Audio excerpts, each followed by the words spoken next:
Hey folks, I wanted to talk to you a little bit today about rules of engagement, use of deadly force during a WROL situation, which seems to be long-term or permanent.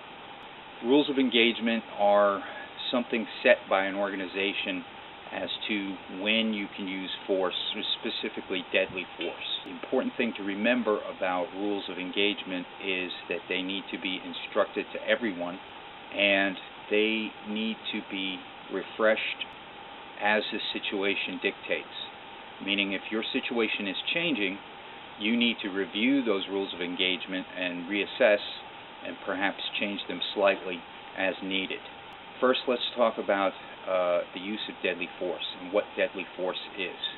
Deadly force is any force that, if used, could cause serious bodily injury or death, and is to only be used as a last resort after all other means have failed or cannot be reasonably employed. That is a general definition. You may have learned it in your department, your agency, your concealed carry course as slightly different wording, but that's it across the board. Let's talk about that definition a little more. You all understand that could cause death. Okay, we understand what that is. Could cause serious bodily injury. Could cause serious bodily injury. What is serious bodily injury?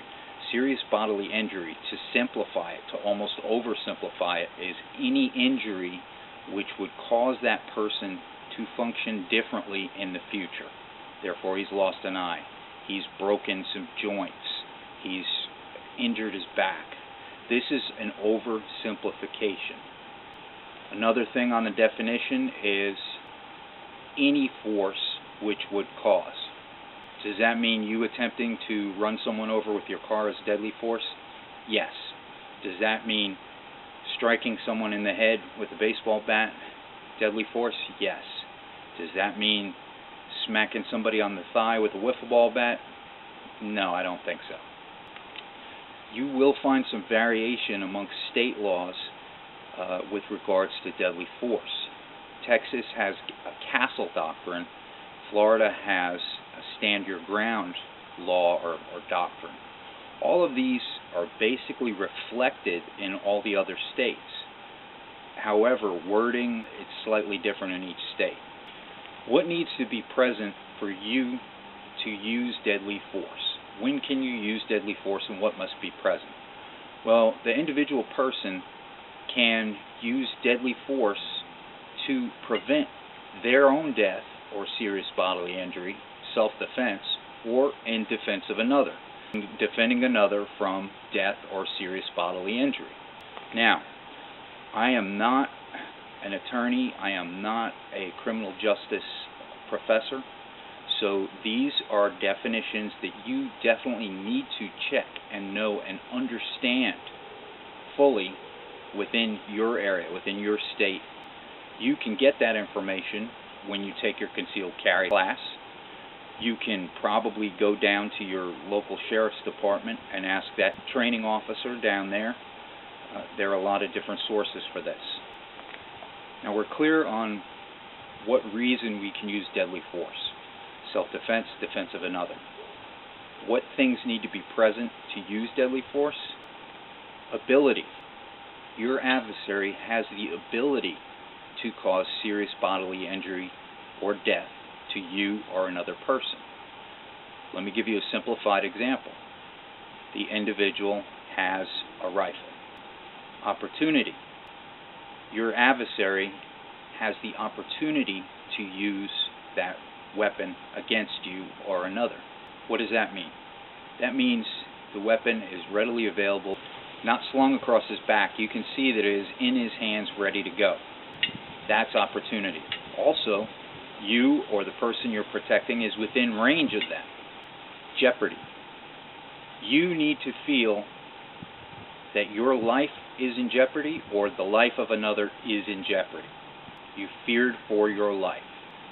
Preclusion. Okay, preclusion.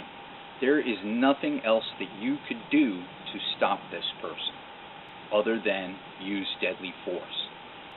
In the definition, we talked about all other means have failed or cannot be reasonably employed. This is preclusion. It's very important that you're able to verbalize all this. It's also very important that when you do draw your firearm, it is unequivocal in your mind that you can use deadly force. After a WROL situation, let's say long term to simplify it, we don't want to say that during Hurricane Sandy, Brooklyn was without rule of law for a day and a half. Let's just say that this is a situation, the collapse of the government, or for whatever reason that we know this is going to be a long-term situation. Will our rules of engagement change? Yes, they will.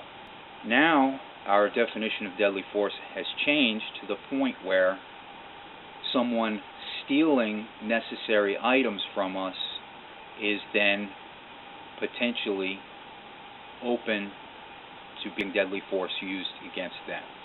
As there is no criminal justice system in an environment where you cannot call the law, where you cannot have a trial, when you cannot incarcerate them. So I would say that the rules of engagement in WROL situation are going to drastically change.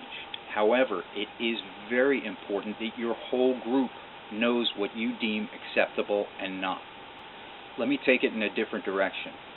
It's 6 months into a situation.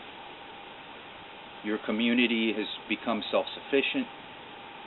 Occasionally an outsider will come through, but there haven't been any instances of violence or raids against your group. Your rules of engagement will read one way. Change of scenario is your group is in a constant defensive posture. Organized groups are constantly raiding your perimeter, attempting to penetrate and steal supplies or assault and take over. Your rules of engagement will be another way. Okay, on your day-to-day stuff for today, for right now in this world, everybody, whether they carry a firearm or not, should at least have some understanding of what deadly force is and when they can use it. For post-WROL situation, the group as a whole should be trained in your rules of engagement, and you should all reassess that periodically to make sure that it reflects the current situation. Thanks for your time. Stay safe.